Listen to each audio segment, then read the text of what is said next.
Shrimati Bhakti Vedanta Swami Namane Namaste Saraswati Devi Gauravani Vacharini Nivasisha Sunyavari Pashtatar Satarini Jai Sri Krishna Chaitanya Prabhu Nityananda Shri Advaita Gadadhar Shiva Sari Gaura Bhaktavinda Hare Krishna Krishna Krishna Hare Hare Hare Ram Ram Ram Hare Hare. Okay, 1 second, it's gonna plug in my super microphone. Hare Krishna. Okay, okie dokie, as they say. Hare Krishna. So we're continuing with.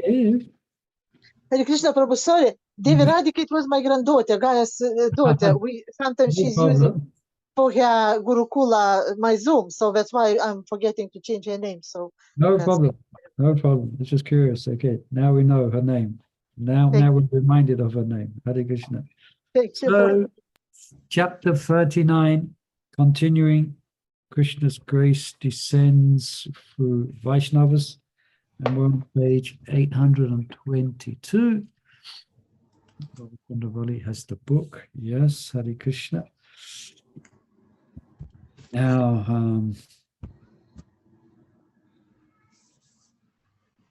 okay. Just reading back a couple of paragraphs as usual, so we can get some context of where we left off. Yeah, the question that was raised, if my Diksha Guru does not have bhava, how will I get it? Anyone can, I guess Chandravali has the book. Anyone can perhaps say the answer. It will come to us in a different way from someone else who has it. You got it. Yeah. Krishna will make arrangement, basically. Anantas chintayantam mam yejana payapasate tesam nitya payuktamam yogic shemi vahame aham. I carry what the devotees lack and I preserve what they have. So, yeah, but we must be faithful to the path of devotee association. Yeah. All right, let's just pick it up from there then, yeah? Okay, here we go. 1, 2, 3. Hari Hari. Yeah, the devotee must be faithful to the path of sadhu sangha. Sadhu sangha retreats we have, yeah? And he surrender to his pure devotee spiritual master, whatever his level of attainment. All right, so a Vaishnava, a guru, may be a Madhyamadikari and not an Uttam, but he may still be a pure devotee at the stage of Madhyama. Okay, I think we've explained that before, that principle. Yeah, whatever his level of attainment, he should match the description given by Saint Prabhupada. This is from the 11th canto of the Srimad Bhagavatam.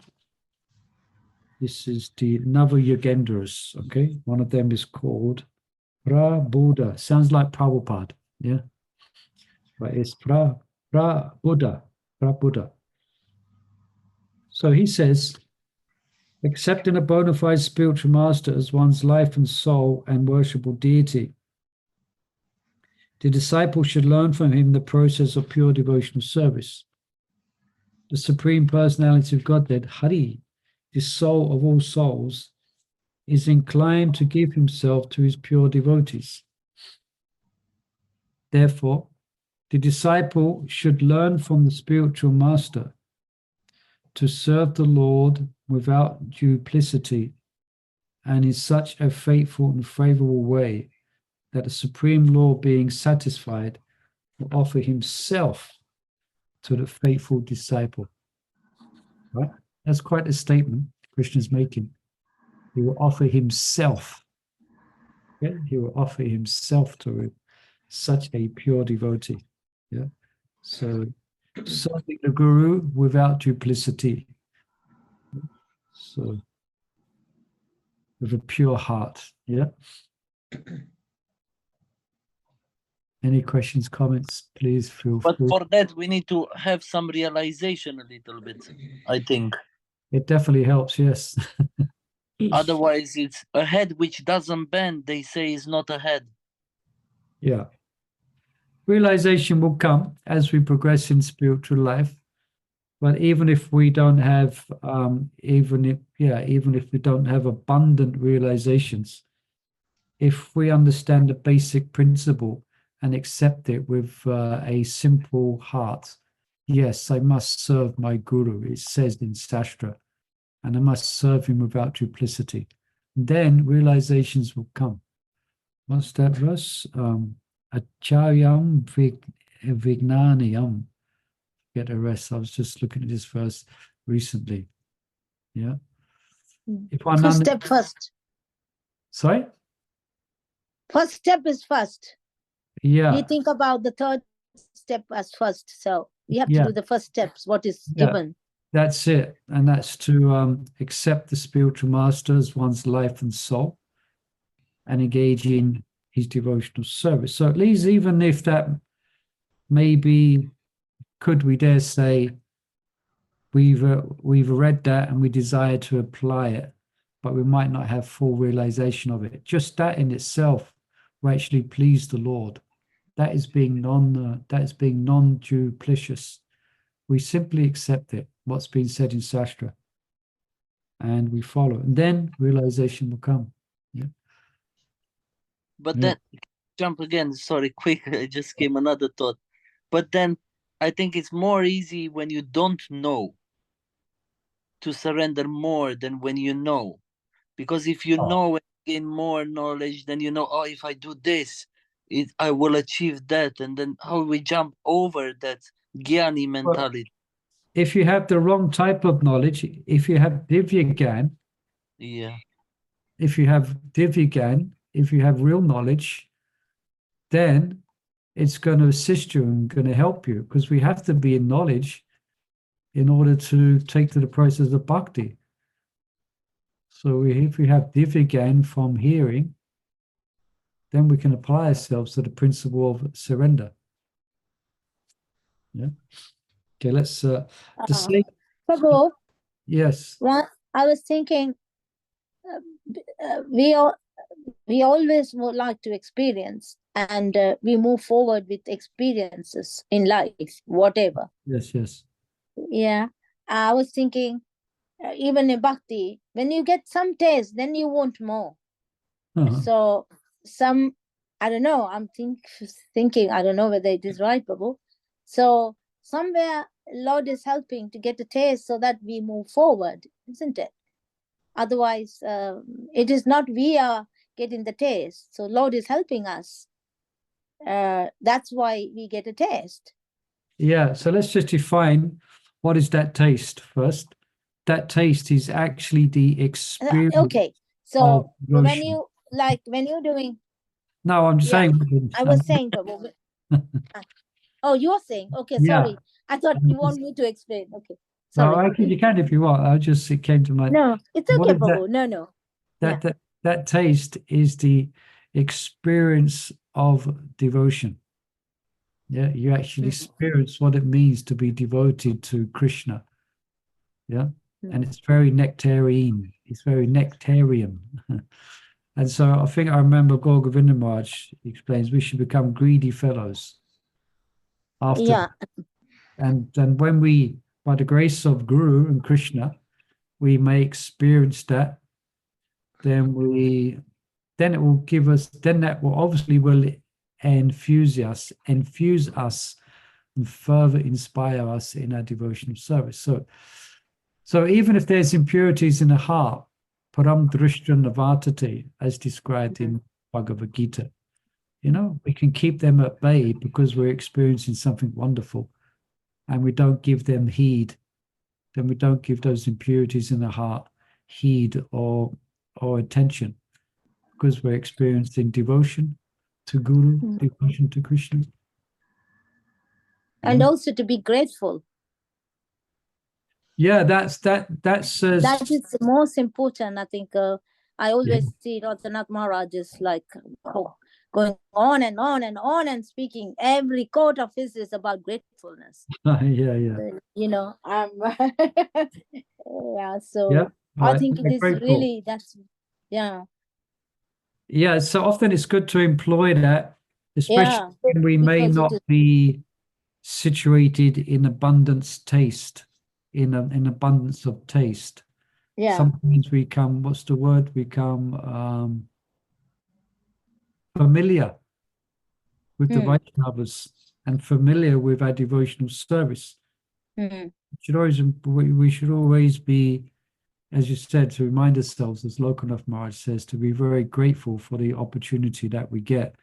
But when we do actually experience devotion by the grace of Krishna, of course, even just being dedicated philosophically is devotion, but when we actually experience a higher taste, gratefulness is a natural, it comes with it naturally, because it's so overwhelming and you feel so unqualified that you just so grateful for what you're experiencing, because it's so overwhelming that gratefulness is a natural thing when one is experiencing devotion. That is the definition of devotion as well, is you're so grateful for the opportunity to do anything. If you have devotion, you'll be grateful for peeling a potato, for emptying the bin, for, you'll be grateful for having the opportunity to clean the toilets. You'll be grateful for being corrected by devotees. That might be more difficult. But you're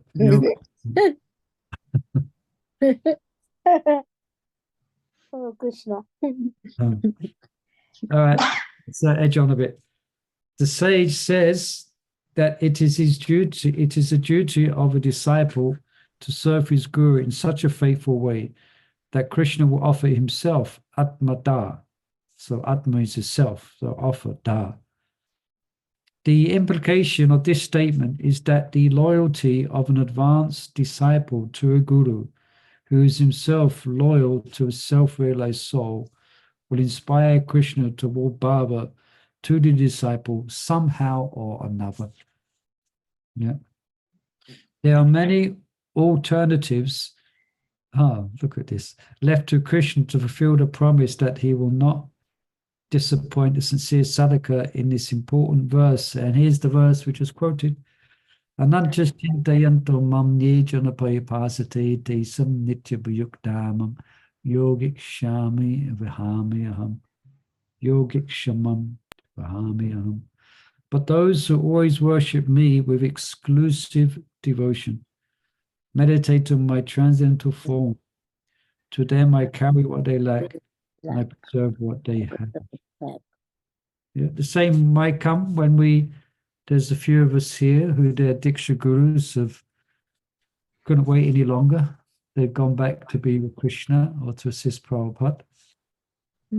So where will our direction come from? Where will the blessings come from? Krishna will make arrangements. Yeah.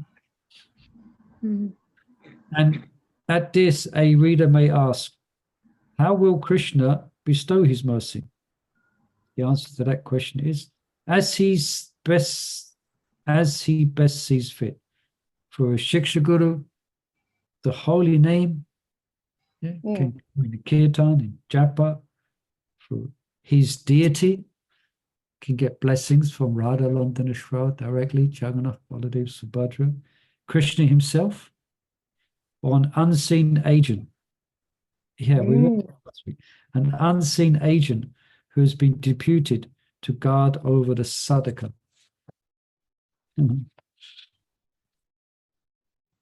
So it's an unseen agent. So some devotee who is unbeknown to us is looking over our shoulder. Yeah, quite mystical. I was thinking on this, like your gurus are not around. My Siksha Diksha guru is not around, but somehow or other you develop this like really devotion to your spiritual master. They're not here, really like sincerely pray to do things to please them and all that. And I'm sure that way, through the super soul, you would get understanding how to act, how to behave. Like say, you have this what's it, open exam, whatever. Like say there's a question and there is 3 answers, okay? And you pick according to your understanding, you pick the answer. But from within, if you surrender, you'll just make sure you will make correct choices. That you will see yourself later on in life. I'm glad I did. I'm glad I didn't do this. I'm glad I didn't say anything. Like that. I don't know. Very good point. And yes, and also we have lots of examples. If we consider Prabhupada disciples, Prabhupada was present for his disciples for a very short time. Yeah. 10, 11 years. So now we have Prabhupada disciples who have been practicing devotion to Prabhupada, mainly in his absence. Yeah. So we can see in following the instructions of Prabhupada, they become greatly exalted Vaishnavas. Yeah. So similar, so we can see that. So we should have faith in that principle, which Chandrabal is mentioning. And yeah, we have many Prabhupada disciples who are, of course, some not, but many are following very sincerely and shown by example this principle of Vani Seva. Yeah. So we have. Yeah. Actually, this day, today, Japataka Maharaj's quote is, every guru may be different because we are all persons. We may have differences, but we are united in serving Krishna and serving Srila Prabhupada. Yeah. That's his quote today. Yeah. Unity, diversity in unity, unity in diversity. Yeah. So yeah, but all are serving Srila Prabhupada. That's a unique thing. Yeah. And Krishna. It's correct. Gurus have different moods, different focuses, different emphasis. Yeah. But one thing they all share is service to Guru and Krishna. And Guru Prabhupada. Yeah. Yeah. Right. So, but without a doubt, when a devotee is qualified for it, Krishna will ensure that his devotee will attain that upon which his heart is set. So we have to make ourselves qualified. And to an obvious question from readers, can a devotee receive bhava from Srila Prabhupada? All right. The answer is, of course, he is, after all, the guardian of his Krishna consciousness movement. Right? So it may come directly from Srila Prabhupada.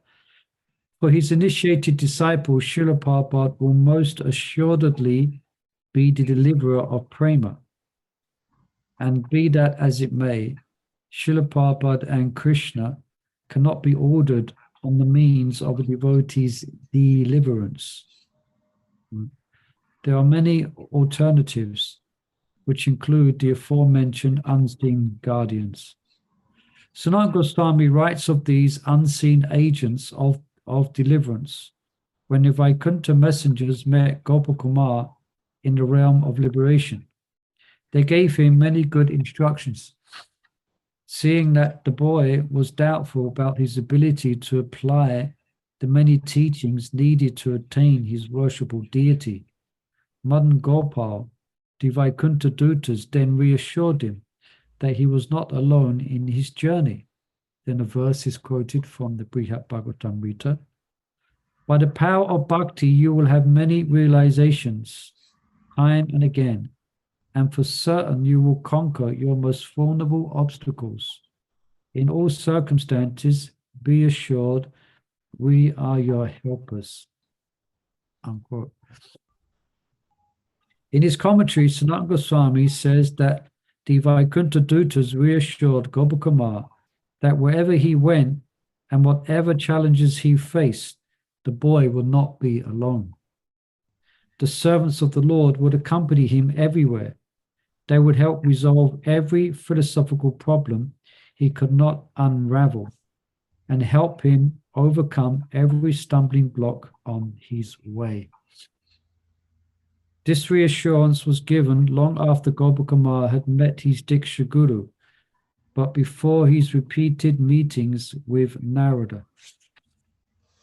Was Narada the guardian the Vaikuntha messengers were referring to, or were there others? Narada and Uddhava were certainly indispensable in resolving Gopakumar's dilemmas.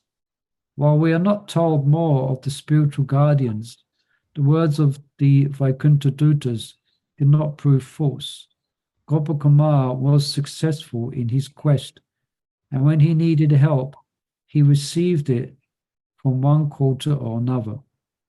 We too should have faith that in his own wise way, Krishna will ensure that a sincere sadhaka will, like Gopakumar, always attain the result of his devotion.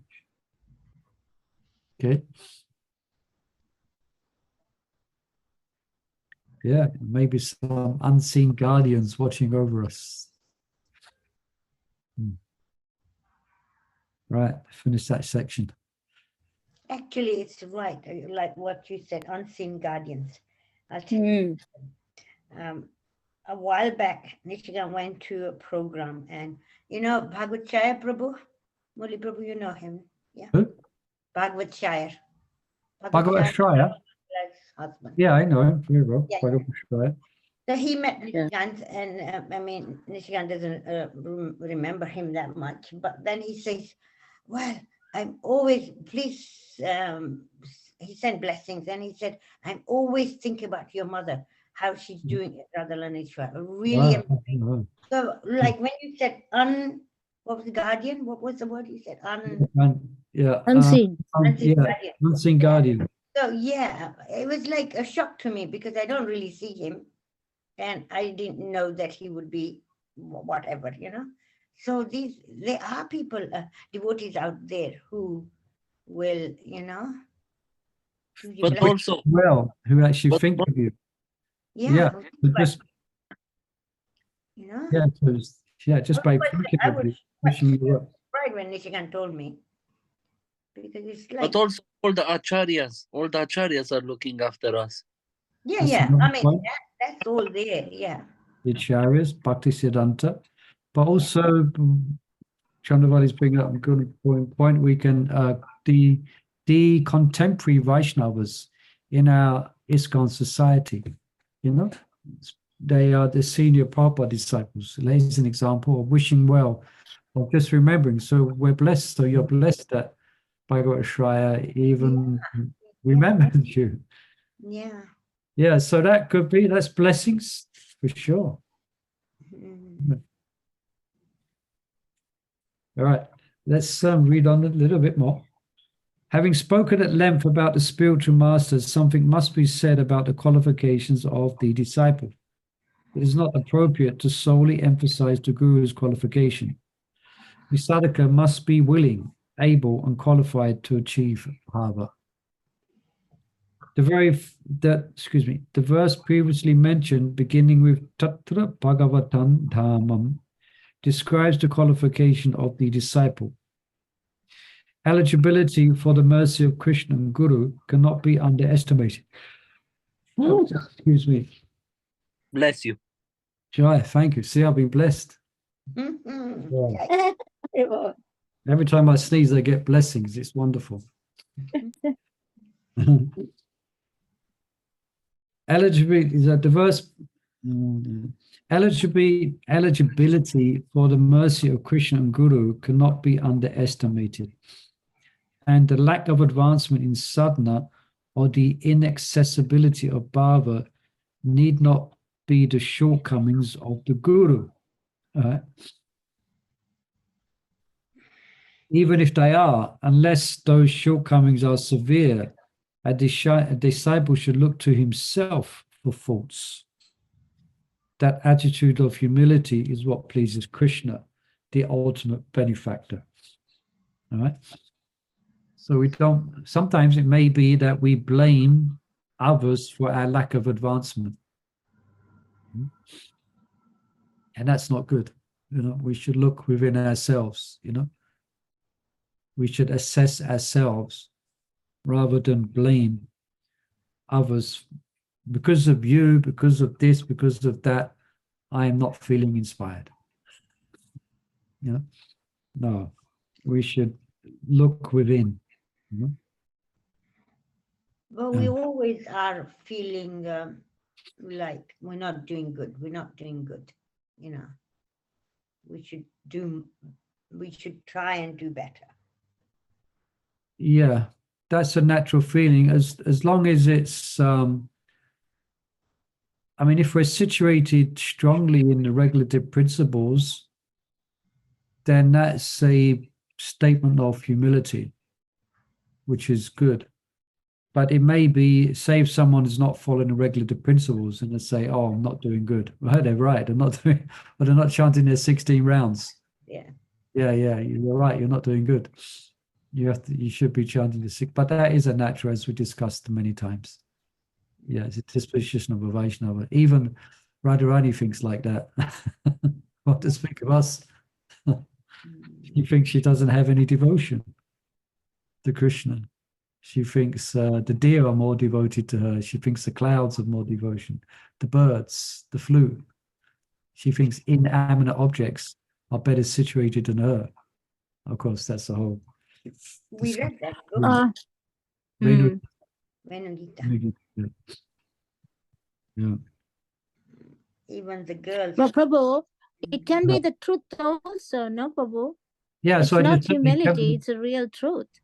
We are not doing good because that means you know that you can do better. Can be that way also? Yeah, because if we reflect on the other attitude, oh, I'm doing great. I'm doing wonderful in my devotional service. I'm making so much wonderful. I'm really become really advanced anyway. Then it might be a problem there. You know, if we go the opposite, so we want to develop, but we don't want to. We always there is chance for improvement. That's what we learn. Yeah, but as long as we don't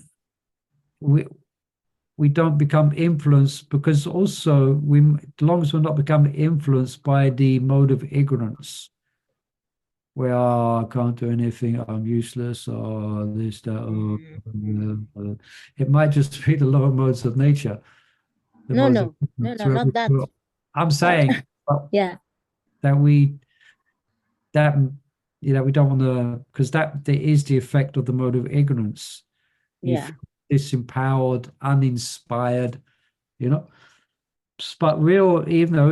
But so putting that aside, we should still cultivate this attitude of there's a lot more room for improvement in my devotional practice. Yeah, exactly. Yeah, yes. It's actually unlimited. Yeah. Okay. Where was I reading from? Okay. Yeah. In commenting on the verse, Bhaktisiddhanta Saraswati Thakur says that even if a disciple has the most advanced spiritual master, if he harbors desires for sense enjoyment, or if he is a speculator, he will not advance in sadhana. What to speak of to life's goal? The disciple's qualification is that he must be without deceit, amahaya. Yeah. Who was the Ramachandra Puri, isn't it? As opposed to Ishvara Puri. The spiritual master was Madhavendra Puri. Oh yeah. Ramachandra Puri was grievously offensive to his spiritual master. So that's Madhavendra Puri. So a great spiritual master and an unqualified disciple. And we know the story. On the other hand, if a student is simple-hearted, so I mentioned this, is simple-hearted and truly accepts his guru as Atma Devataha, he's very life and worshipable deity. Okay? Bhaktisiddhanta writes, there is absolute no impediments to the transmission of perfect knowledge and bliss in the devotional service of the Lord. All right. So this, I mean, I won't go into it too much, but this does not just mean for Prabhupada. Yeah, Prabhupada, undoubtedly, he's the most exalted Vaishnava, that's for sure. But sometimes we may hear statements, or we may be implied that we should, your guru might fall down. You never know. So many gurus have fallen down. You shouldn't, be a bit careful. No. A disciple should see his guru in the highest regard, in the highest respect. We should have implicit faith. All the quotes which are there in Prabhupada's books about the guru applies to our Diksha guru. Yeah, not just to Prabhupada. Let's be clear on that, okay? So so sometimes sometimes it may be that unbeknown, I think, in glory, I won't go into it, but unbeknown, devotees may try to erode your faith in your Diksha Guru. But no, we should worship him as a worshipable deity. Yeah. On the other hand, if a student is simple-hearted and truly accepts his guru as his Atma Devataha, his very life and worshipable deity. Yeah, of course we accept Prabhupada as that, of course. But also we accept that Diksha Guru as that, Otherwise, why would we take initiation? Excuse me, I've got a light system. Anyway, without going down that track too much, let's continue.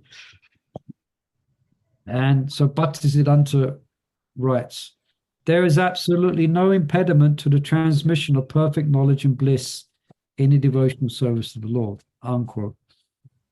To fully avail himself of the company of pure devotees and of his spiritual masters, a Vaishnava must be learned, must serve peers and superiors. Peers are equals, isn't it? I always get it mixed up. Yeah. Must serve peers and superiors and must cultivate the moods of devotion. So we have to cultivate. Yeah. Learning does not mean extensive scriptural erudition. It does mean reading at least Srila Prabhupada's 4 main compositions and knowing their contents. So the 4 main is Srimad Bhagavatam, Chaitanya Charitamrita, Nectar of Devotion, and Srimad Bhagavad Gita. Yeah. A devotee serious about transcending the modes of nature must understand the science of pure devotion, the sword that severs the bonds that bind him. The external aspects of practice are literally the tip of the iceberg.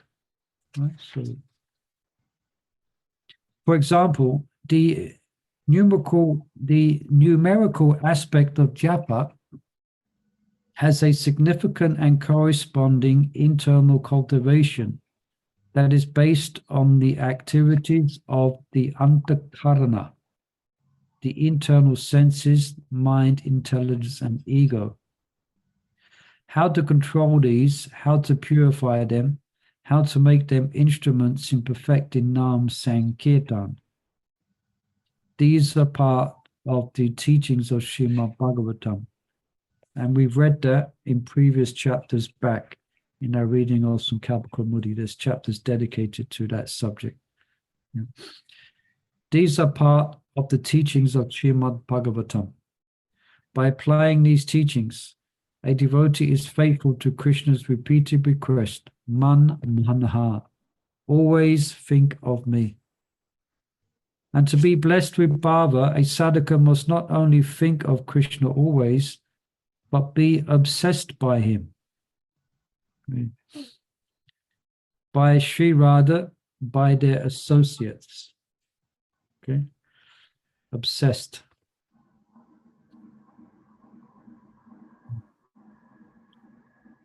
But the vast storehouse of transcendental knowledge contained in Vaishnava texts ultimately concludes in service. The Vrajvasis are simple villagers whose lives are based on serving Krishna with their skills, belongings, bodies, and hearts. The 11 bhavas that define an associate of Krishna may be characterized as their spiritual foundations. I don't know if it's here. But the bhavas is their mood, their dress, their sangha, the particular devotees they associate with, and their specific traits in service to Krishna. Yeah. Personal traits. Yeah. While these characteristics are attained by devotion laced with knowledge, while they reflect unlimited wisdom and cognitions, erudition itself is not their main manifest trait. Indeed, all 11 bhavas have service and the mood of service as their common foundation and purpose. Okay? Since the stage of perfection is revealed through service and through a service attitude, sadhana bhakti must feature those same characteristics. Yeah, devotees should have some service. I remember my spiritual master saying that one time. We should have some service that we do. I mean, all of us here, well, there's not many of us here today, but I'm sure we've all got service. That's good. Some particular service we're rendering to the Lord. Yeah. Since the stage of perfection is revealed through service and through a service attitude, Srila Prabhupada was summarized his culture of devotion with the phrase service and surrender. Service means active engagement, and surrender means the favorable moods which makes external activities palatable and pleasing to Krishna. Okay. As a devotee becomes increasingly proficient in service and surrender, his accumulated knowledge becomes correspondingly realized. Yeah, in the beginning of the Chatur Sloki of the Srimad Bhagavatam, there's a verse that describes that these mysteries of Krishna can be understood through service. Yeah, the mysteries which is going to be explained to Lord Brahma, it's revealed through the service attitude. I forget the Sanskrit now. But yeah.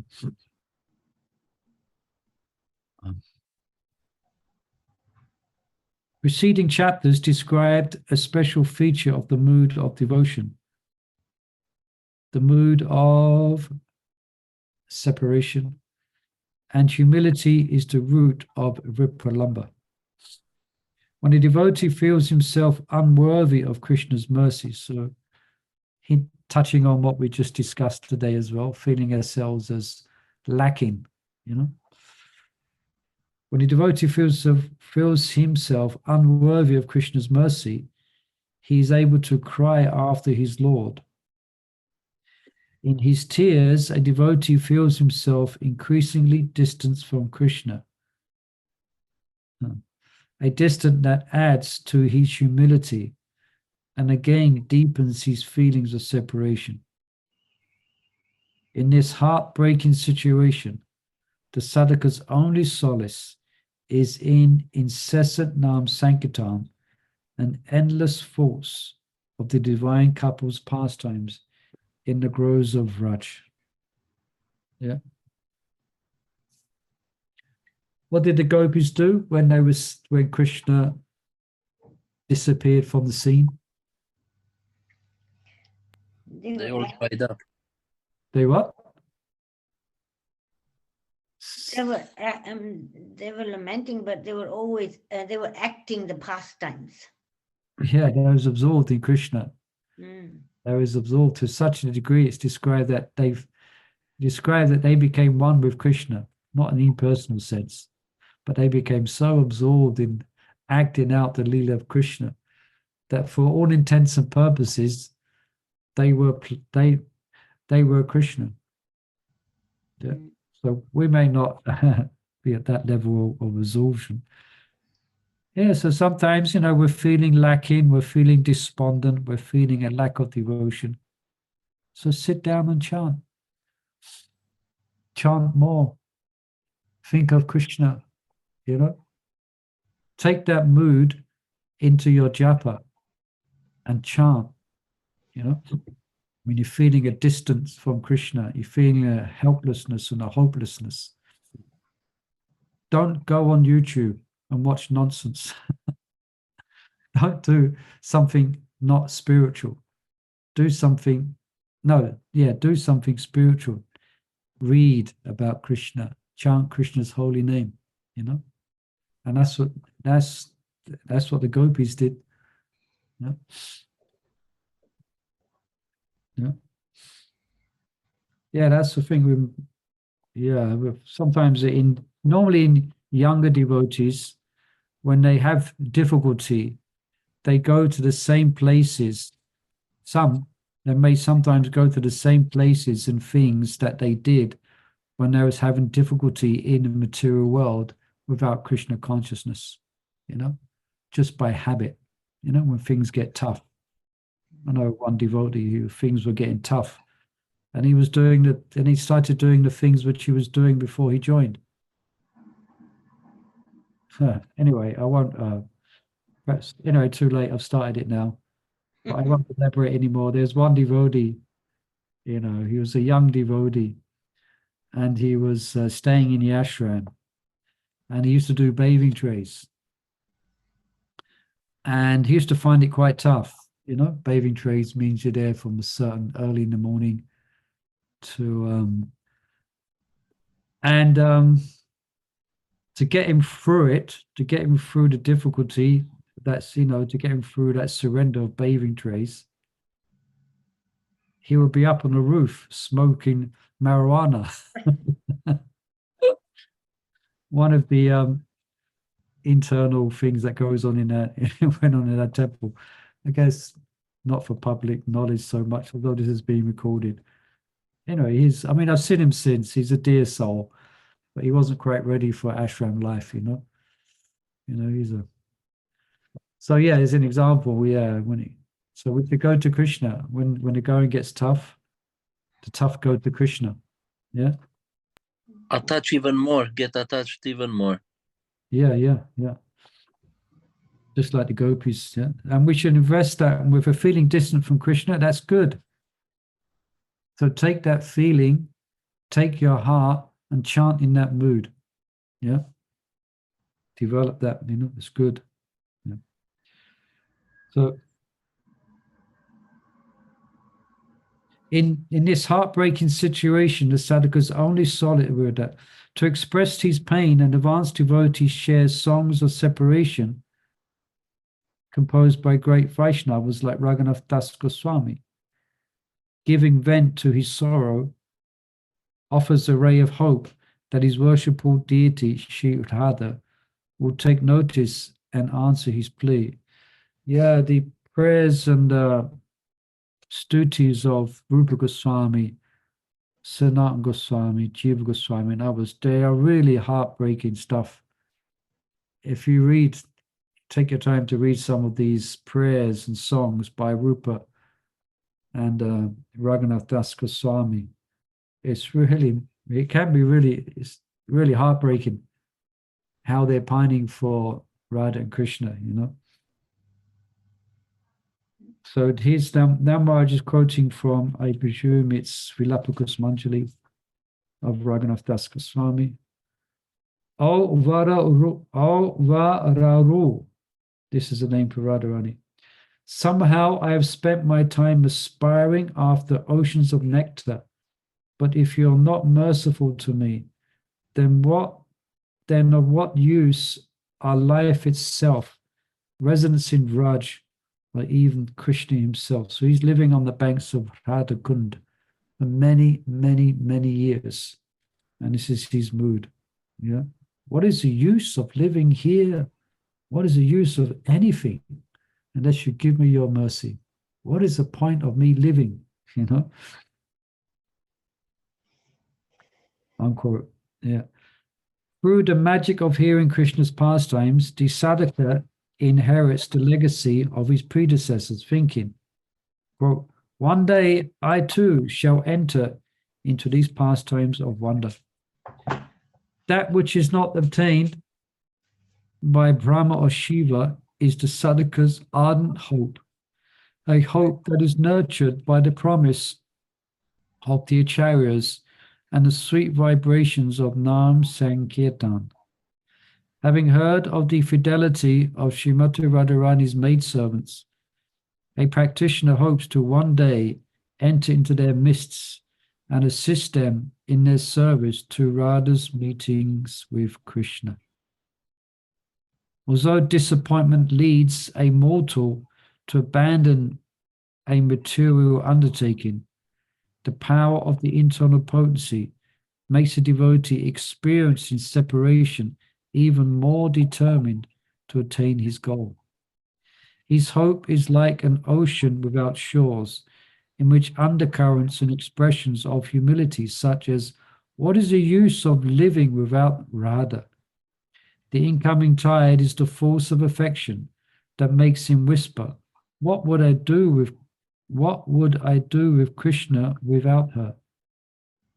The rising and falling of endless waves are the relentless emotions that washed his heart of every last trace of selfishness. I am so wretched. Yes, this is Aisha Bandha Samukkanta. These are the symptoms of bhava, yeah? Aisha Bandha, hankering for perfection, for perfection, for the service of perfection. Yeah. The Supreme Lord and his consort are persons, while a mother will hold a toy out of reach of her child to make him more appreciative of it. Her heart can only bear so many tears. Similarly, Radha and Krishna may withhold love from a devotee, so may withhold feelings of love from a devotee to make him all the more eager for it. But the devotee's sincere solicitations soften the divine couple's hearts. While winter nights may appear endless, they do come to an end. By the grace of the sun, the darkness and cold are dispelled. Similarly, just when a sadhaka thinks, it is easier to make the sun rise than to get Radha's mercy. They're just giving up. Point of giving up. But they don't give up. It's good. We should come to the point of giving up, but we should never give up. Yeah. She relents. Finally, the mercy comes.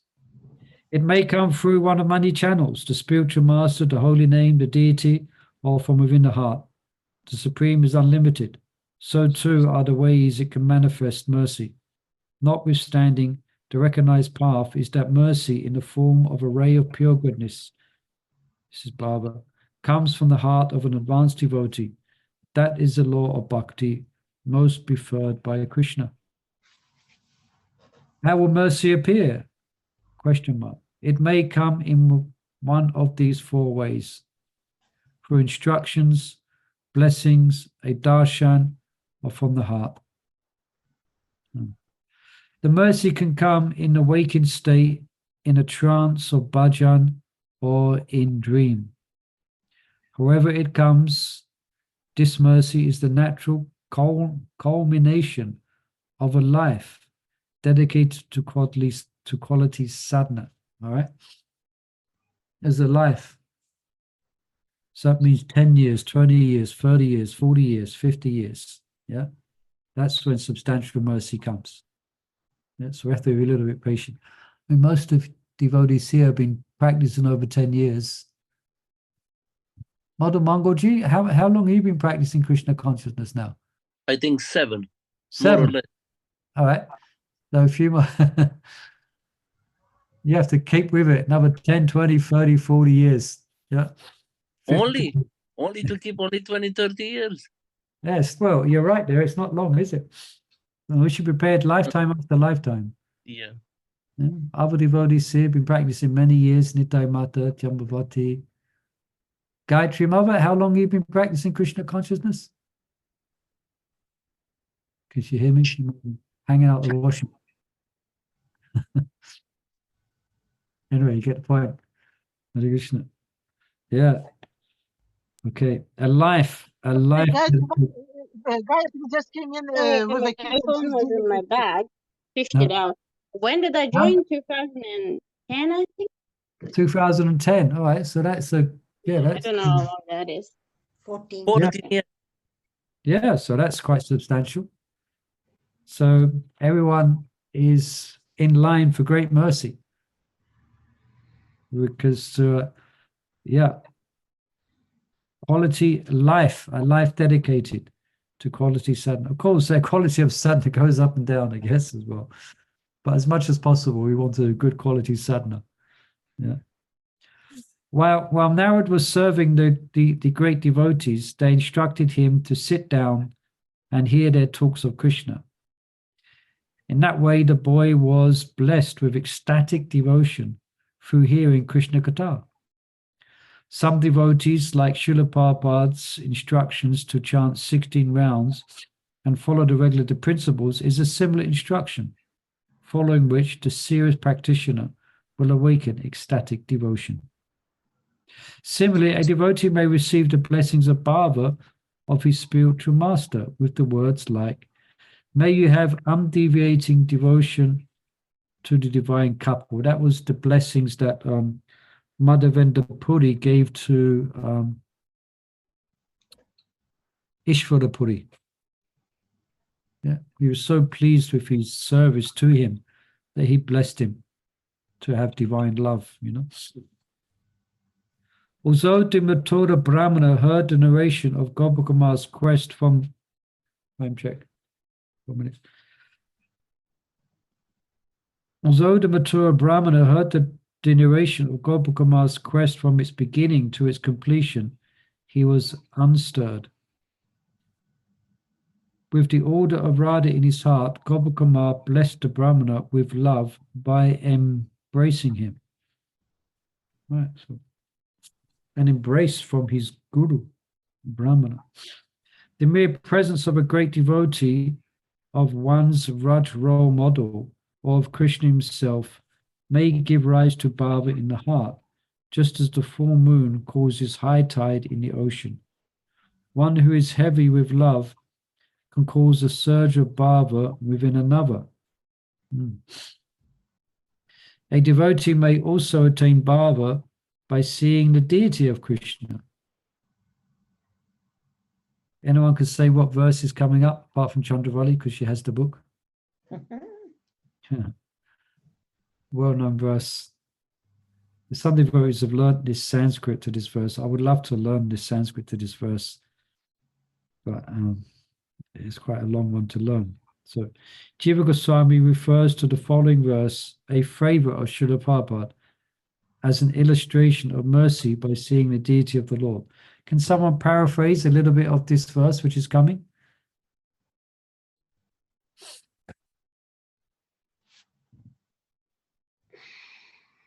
Seems not. So when I say the first few words, just say, "Oh yeah, it's that verse." Okay. I say the first 3 words and see if anyone recognizes it. My dear friend. No. All right. Okay. A clue like Krishna by playing his flute. If you He's hear our that, friend. if you hear that, what's going to happen? Any takers? All right, looks like we have to give it away, Mother Janavali.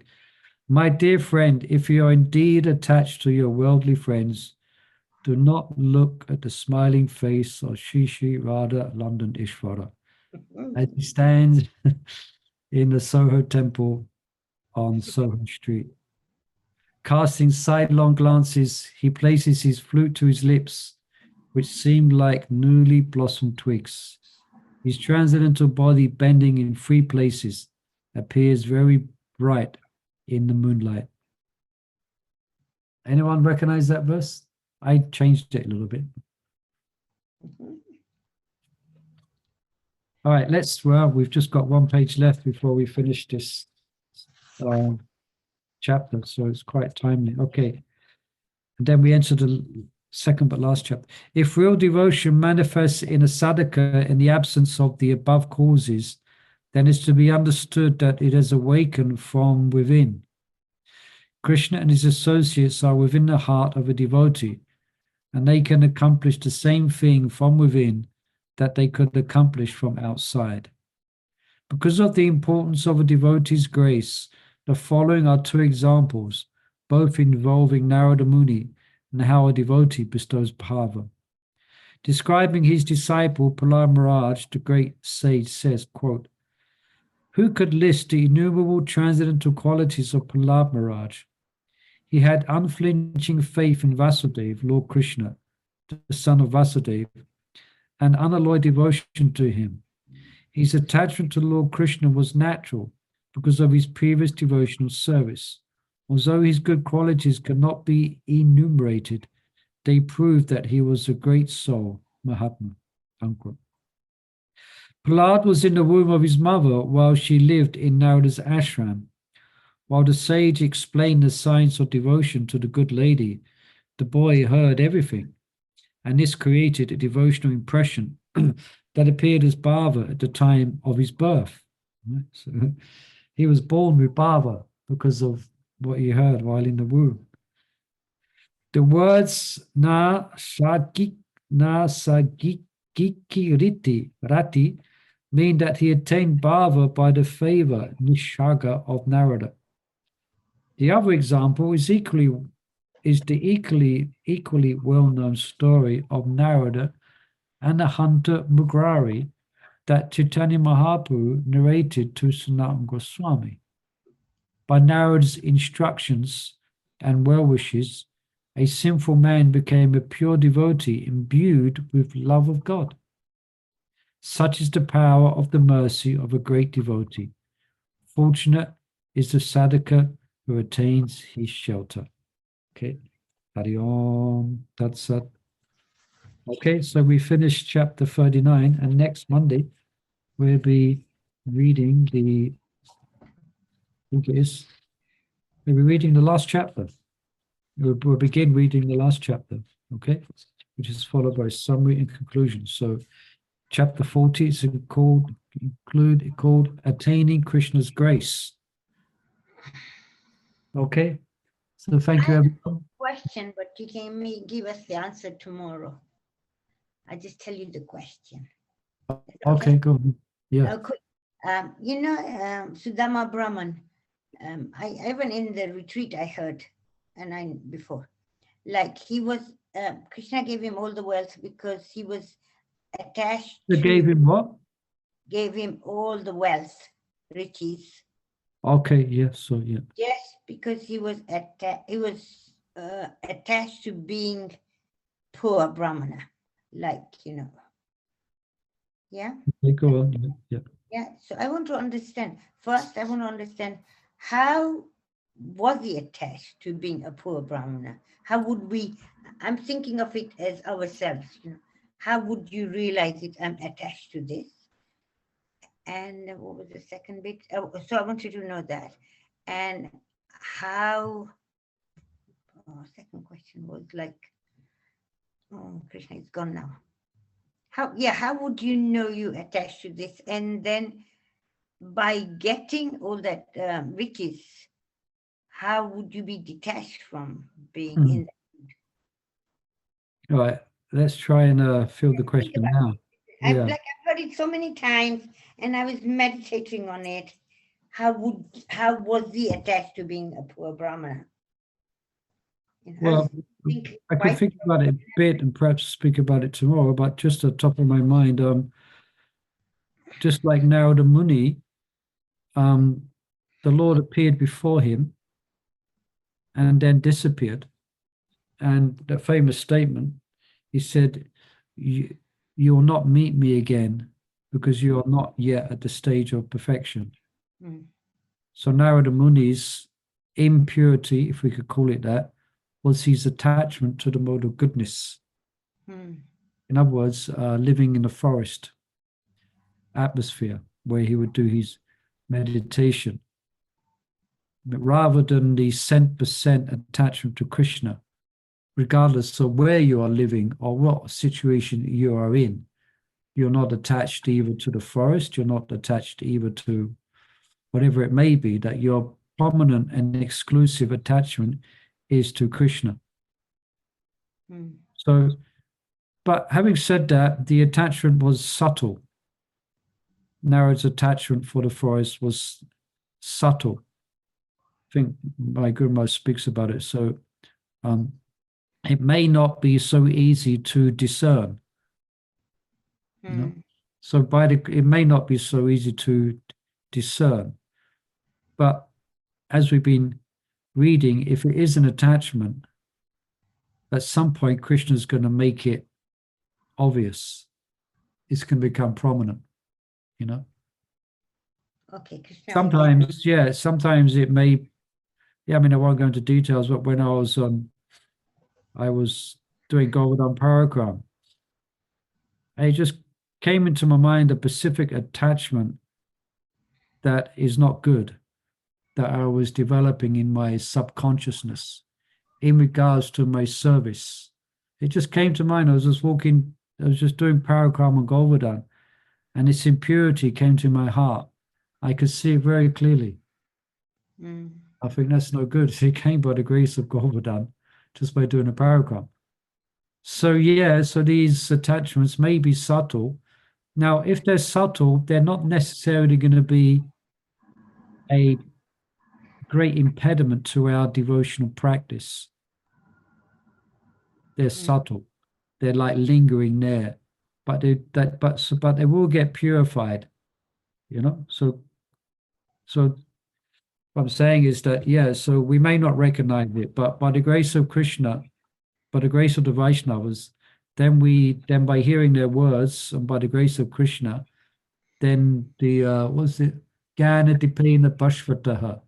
Then the shining lamp of knowledge can reveal these attachments in our heart. If we continue serving Krishna, then even all the subtle attachments will become revealed. And that will help us to steer clear of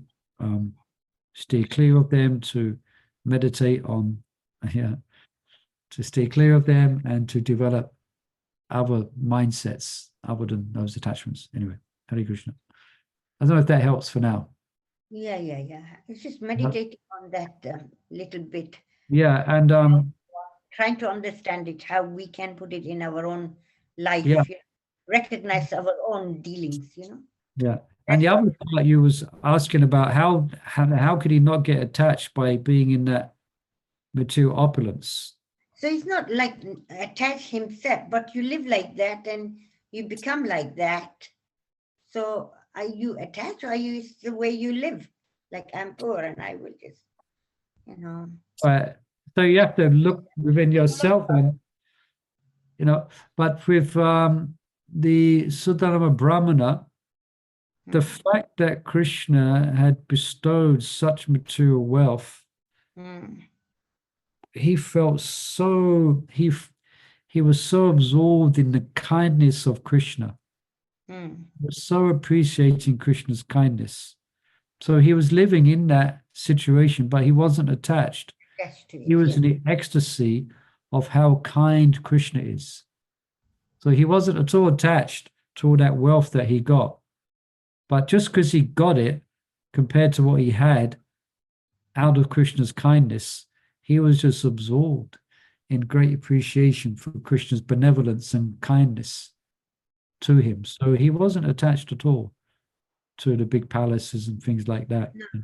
Yeah, I got that bit. It's just the first bit I was struggling to figure out myself. Yeah. And to put my life, put it into my life. Yeah. Anyway, we have to have a situation to practice bhakti. Yeah. So in one sense, if you didn't have a house or didn't have a place to live, you have to. All right, let's put. I was just thinking from that we mustn't be attached to anything. So how do we start? Like it went into a bigger picture in my head. But then we use it in Krishna's service. This is the point. Yeah, this is the point. If you have a place, if you have a situation, it's Krishna's place. Krishna's given it to you, so you use it to serve Krishna. Krishna's given you a material facility, so it's not yours. It's actually Krishna's. So then you're using that for Krishna, Yukta Vairagya. You're not using it for yourself. Yeah. So that might help. Yeah, using it for Krishna.